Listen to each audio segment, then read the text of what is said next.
Since my divorce, I've been active on online forums like this and wanted to share my story. In many of these posts, I've come across guys making similar mistakes. While I'm not claiming to be perfect, I believe I handled my situation with strength and managed to regain the dignity and respect that my ex-wife attempted to take away from me. This all happened a little over 4 years ago. I was 46 at the time, and my wife, whom I'll refer to as Grace, was 44. We had been married for 23 years and had 2 wonderful daughters, aged 23 and 21. We got married at a young age due to our first child arriving 5 months early, so to speak. Before I discovered the cheating, if you had asked me to rate my marriage on a scale of 1 to 10, I would have given it an 11. Grace was a stay-at-home mom, and she excelled at it. Not only did she raise our daughters into fantastic young women, but she also managed our home and took excellent care of me. She was always there to support my career, which allowed us to have a wonderful family life. I genuinely felt like I had won the marriage lottery with her.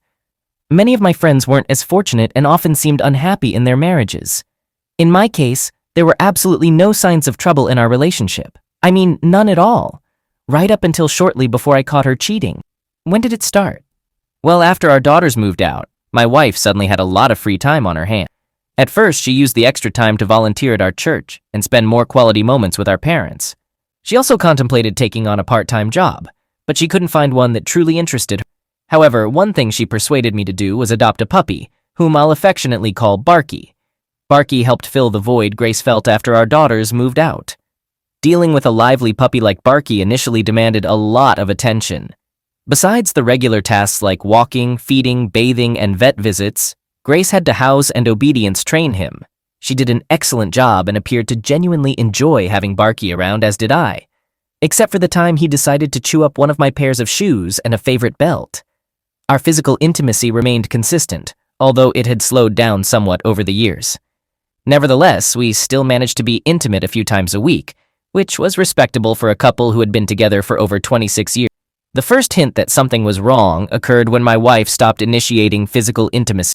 Normally, we both took the initiative, but she stopped doing so a few weeks before I discovered her infidelity.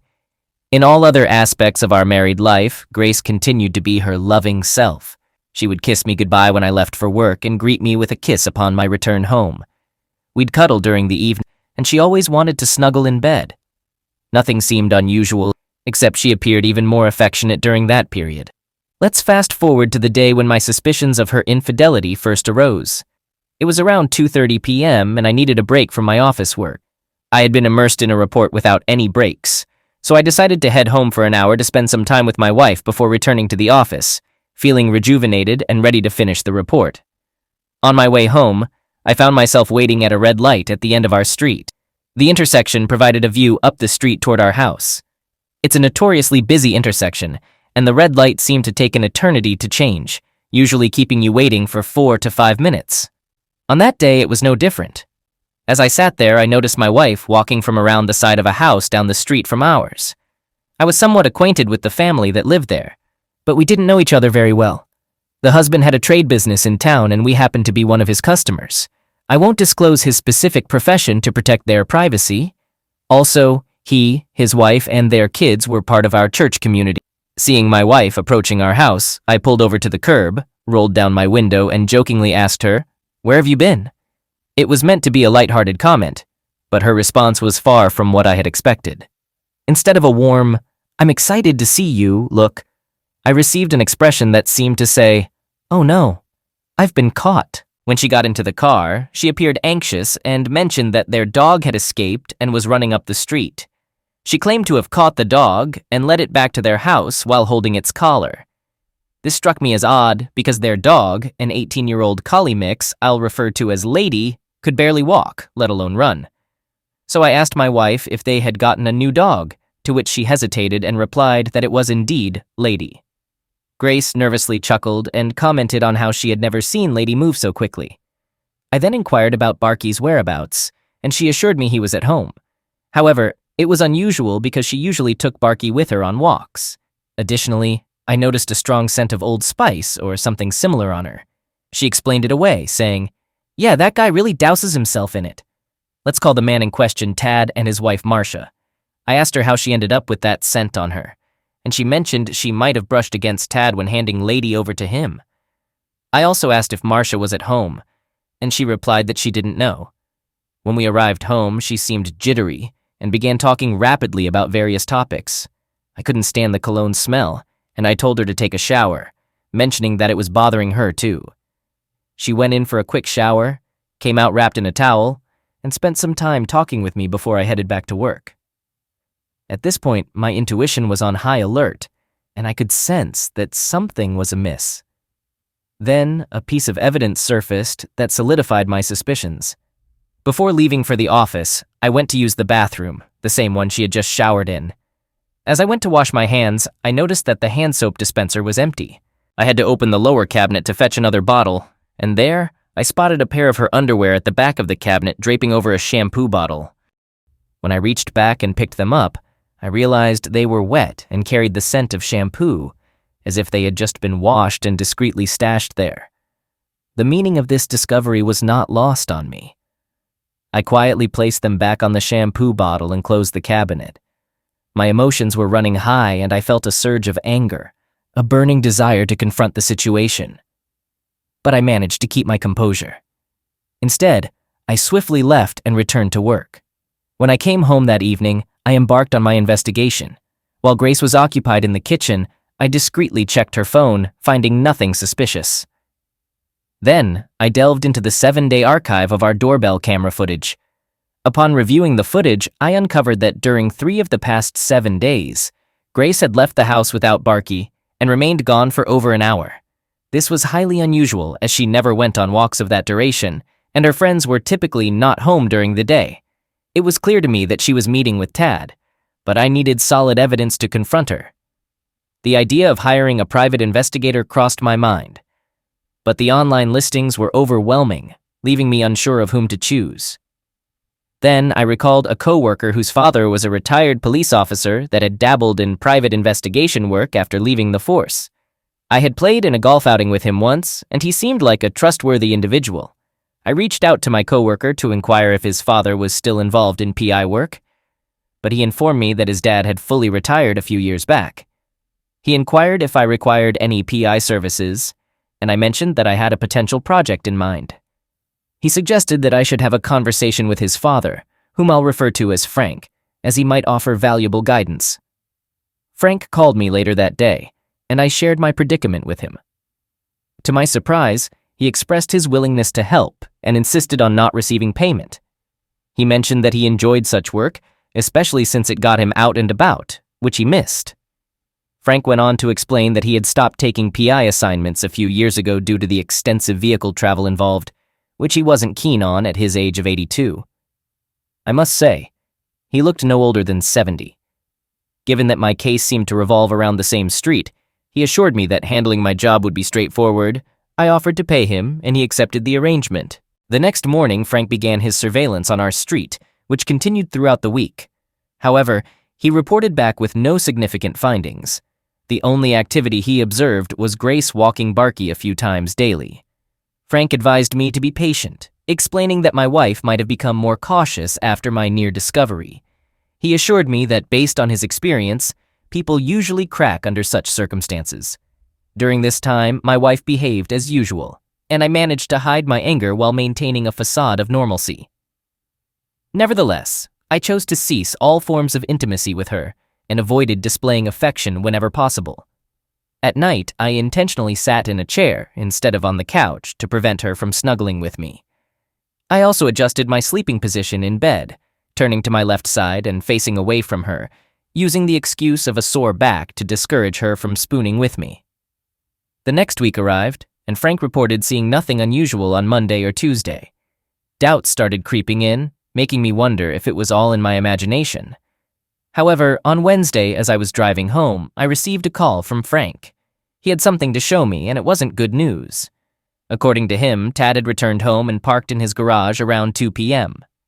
Just 10 minutes later, my wife walked over and entered the back door of Tad's home. She stayed there for a little over an hour before returning to our house. Frank had captured video footage of Tad entering his house and of my wife quickly sneaking in and out. We met in a restaurant parking lot down the street, where he showed me these troubling videos. Frank proposed that he continue monitoring her activities for the remainder of the week, and I agreed. She repeated the same behavior on Thursday. During dinner with Grace on Wednesday and Thursday evenings, I asked her about her day. She only mentioned doing housework and walking Barky. This confirmation solidified my decision to divorce her swiftly and catch her off guard. On Friday, I sought out the best lawyer available, who took my case, and I provided him with the evidence Frank had gathered. The attorney explained that our state follows at-fault divorce laws, which favor the aggrieved party. He noted that although the videos and pictures weren't 100% conclusive proof of my wife's infidelity, they strongly indicated it. He expressed confidence that this evidence would likely exempt me from paying alimony. The attorney did mention, however, that I would need to divide any assets acquired during our marriage. I conveyed to him that while I wasn't thrilled about parting with 50% of my wealth, I was willing to accept it because Grace had been an excellent wife and mother until the point when she cheated on me. As fate would have it, I managed to obtain more conclusive evidence of her affair with Tad just 2 days later. I arrived home from work a bit early, and my wife informed me that she needed to make a quick trip to the store to pick up a few items, including sweet corn for our dinner. When she left, I changed out of my work attire and was in the process of placing my shirt in the laundry basket when I noticed a pair of her panties beside the basket. It seemed she had intended to toss them in, but missed. Now here's the unsettling part where I nearly lost my composure. When I picked up the underwear, I discovered they were damp in the crotch area and carried the distinct scent of both male and female bodily fluids. Instead of feeling sad or angry, it was as if I had struck gold. I quickly grabbed a plastic freezer bag and carefully placed the underwear inside. Then, I took the bag to the trunk of my car. Afterward, I washed my hands thoroughly with Dawn and baking soda using the hottest water I could tolerate. Grace returned and started preparing dinner, completely unaware of my discovery. In hindsight, I'm not entirely sure how I managed to get through dinner without confronting her, but I made a conscious effort to keep my emotions in check.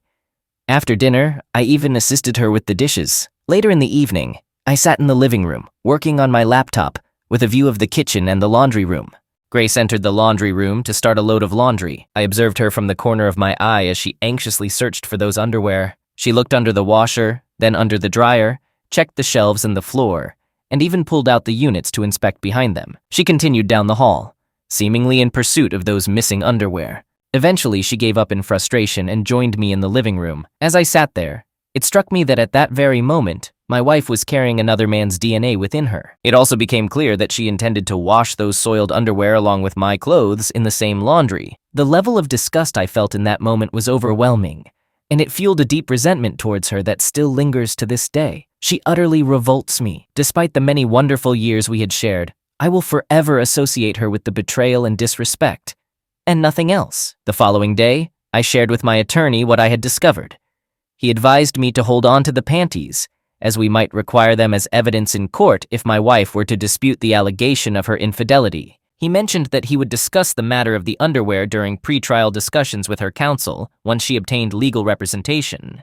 He suggested that simply informing her that we possessed the article would probably be sufficient to dissuade her from contesting the claim. Now, it was merely a matter of waiting for my attorney to prepare the divorce papers so that I could confront my wife. In the interim, I confided in my parents, brother, and his wife about the situation. Their reaction was unsurprising: disbelief. They couldn't fathom that Grace could be involved in such a situation. They offered their assistance in any way they could. I expressed my desire for all of them to be present when I confronted Grace, and they readily agreed. When the day of the confrontation arrived, I asked my wife to invite our parents, brother, and sister-in-law over for coffee, as we hadn't seen them in a few weeks. She agreed enthusiastically, and mentioned she'd prepare some special desserts for the occasion. Upon returning home that evening, Grace and I had dinner and tidied up. Then she set the table with her desserts and brewed a large pot of coffee. Everyone arrived well before the appointed time and took their seats in the dining room. My nerves were on edge. As we gathered around the table, Grace served coffee and desserts to everyone.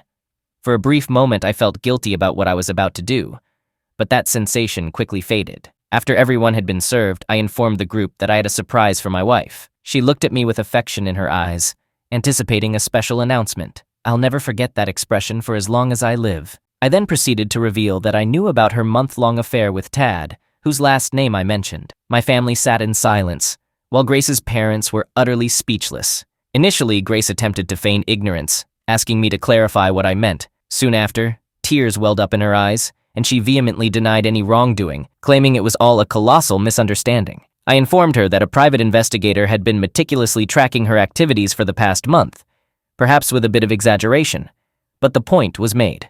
I then revealed the existence of multiple videos capturing her clandestine visits to and from Tad's residence.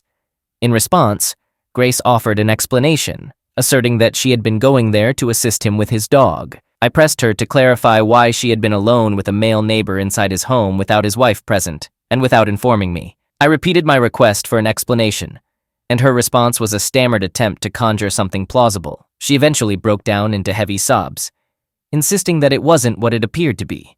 I played my trump card, revealing that I had found a pair of her soiled underwear and had them subjected to testing. I stated that the results showed the presence of another man's DNA, not mine. While I may have stretched the truth a bit, it had the desired effect. She shifted from claiming a misunderstanding to apologizing profusely and begging for my forgiveness. Her lies and the attempt to gaslight me were repulsive. Amid her sobbing and with her hands folded as if in prayer, she looked at me, imploring me for leniency. I remained silent. This continued for several minutes until she lowered her head onto the table and continued to cry. Her mother approached to comfort her. I then informed my parents, brother, and sister-in-law that it was time for us to leave. Grace, with a tearful gaze, inquired about my intentions, and I conveyed that I was moving out until our divorce was finalized. At that moment, her tears flowed as if she were enduring unbearable torture, and once again she laid her head down on the table. My sister-in-law, Sael, then joined her mother in consoling her and guided her back to our master bedroom. Her father turned to me, utterly bewildered, and asked, "What in the world just happened here?" He couldn't fathom the situation and began apologizing profusely to me. My Sil emerged from the bedroom and proposed that we depart, with her remaining behind to offer support to Grace and her parents, ensuring everything was okay. My CIL holds a special place in my heart, like an older sister, and I deeply appreciated the assistance provided by her, my brother, and my parents as I navigated my divorce. I spent the night at my parents' house, and the following morning I reached out to my daughters to share the news. I disclosed every detail. They reacted with shock and sadness, struggling to comprehend how their own mother could engage in such behavior, especially with Mr. last name.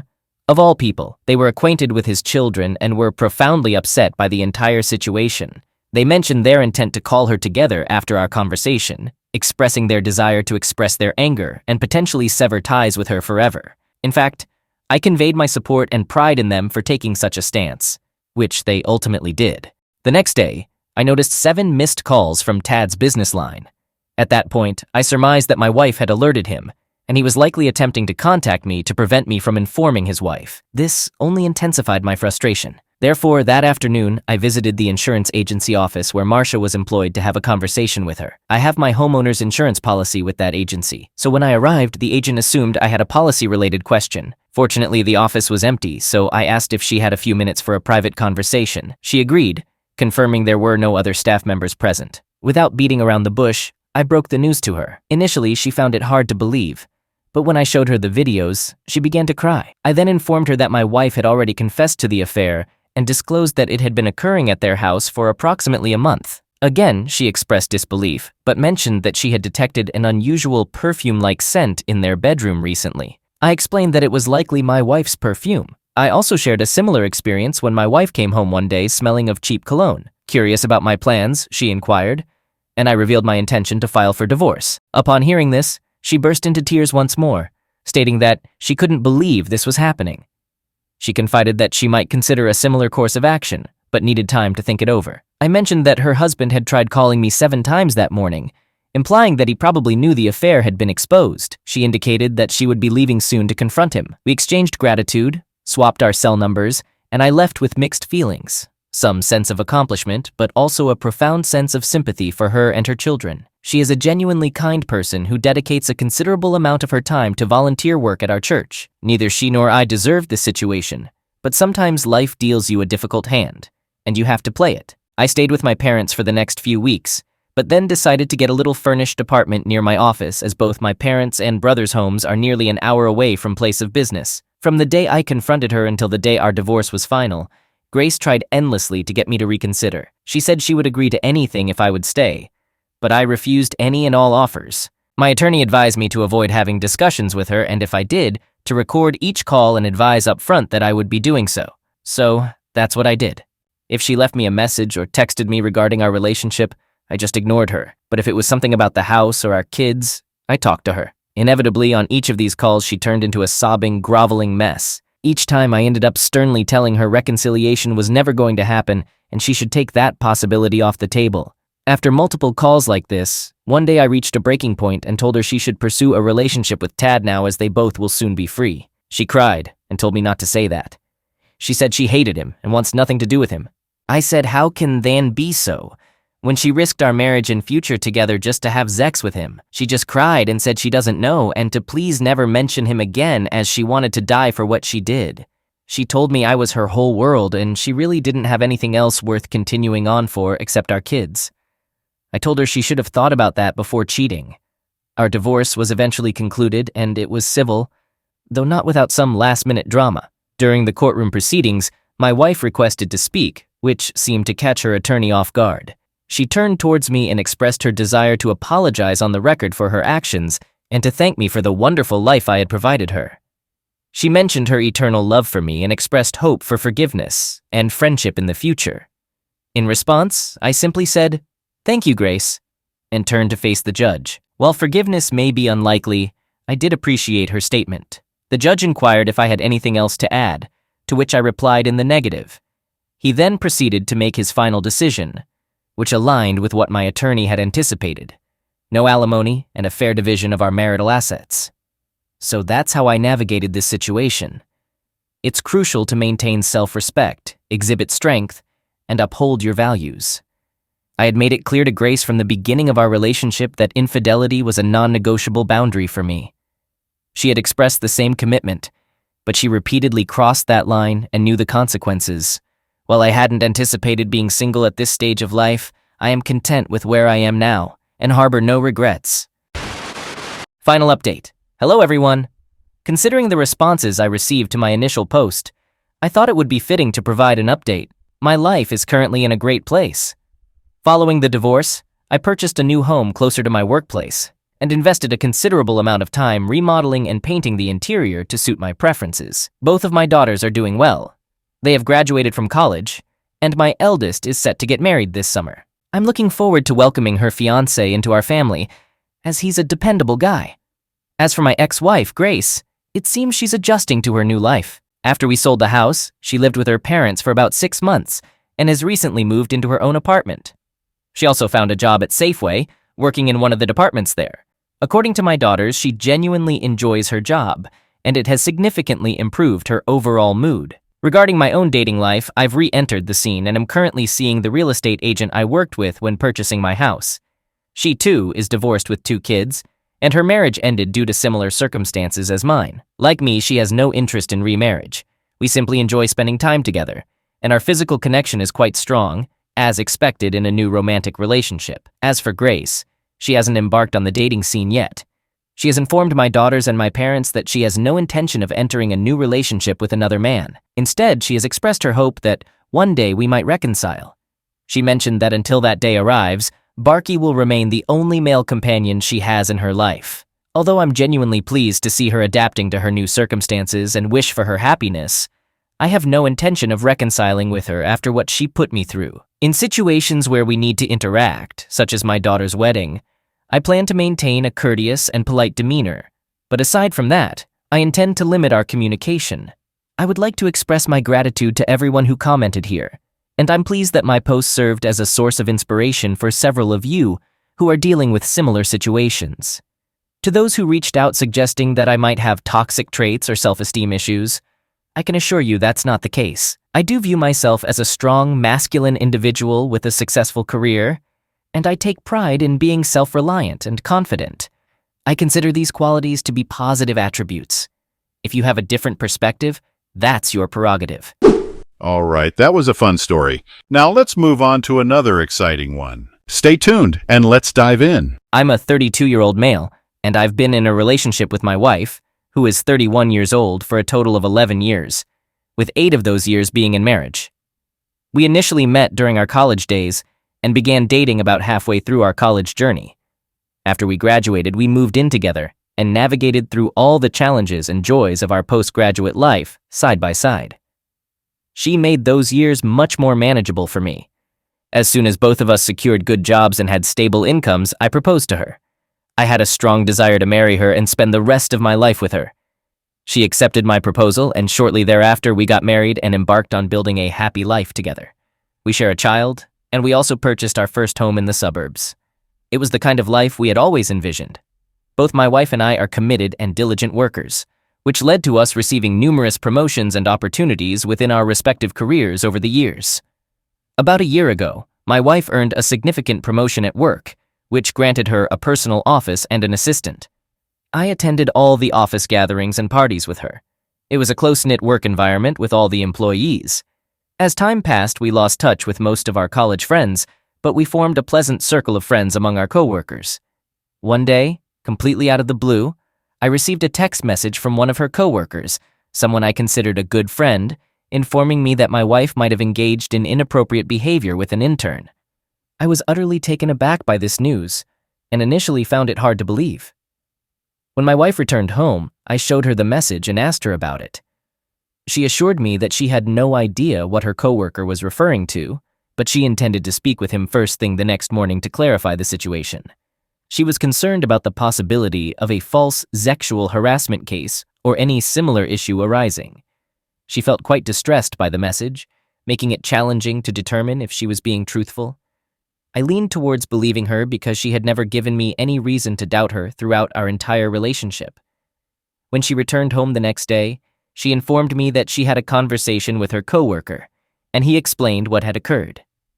He believed he had witnessed them in a compromising situation through her window, but she clarified that they were merely sitting close while she was assisting him with something on the computer. The intern even confirmed this, reassuring the coworker that nothing inappropriate was happening.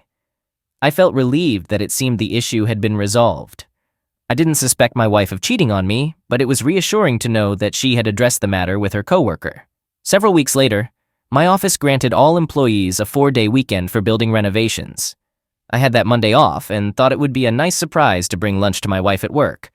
I stopped by her favorite restaurant, ordered her usual meal, and headed to her office.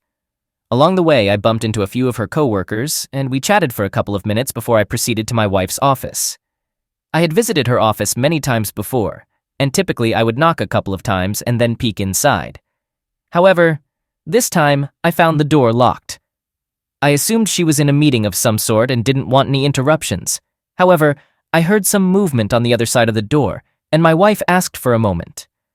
I patiently waited for her to open the door, and when she did, I noticed a young man behind her desk with a chair next to hers. My wife introduced me to her intern, and I immediately noticed that he had flushed cheeks and his hands were resting on his groin.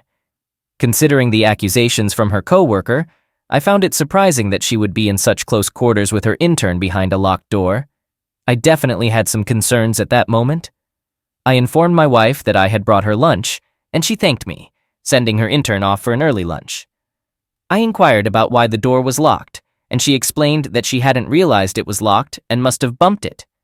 She mentioned it was one of those push-button locks, so it made some sense. The intern quickly left the office, and I had lunch with my wife. When I got home, I couldn't shake the feeling that I had interrupted something. The intern's demeanor had seemed quite suspicious, especially considering what her coworker had told me. It seemed reasonable to question what I had witnessed. Later that night, my wife called and informed me that she had a last-minute Zoom meeting with overseas clients and would be coming home late. This was a rare occurrence for her, as she was usually very busy at work, and last-minute events like this didn't typically happen. I became even more suspicious about what was happening.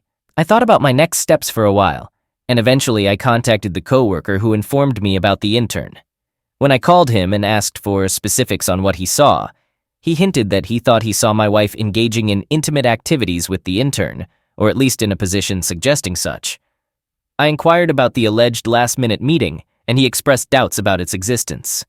It seemed he sensed my suspicion regarding what might have happened between my wife and the intern that night.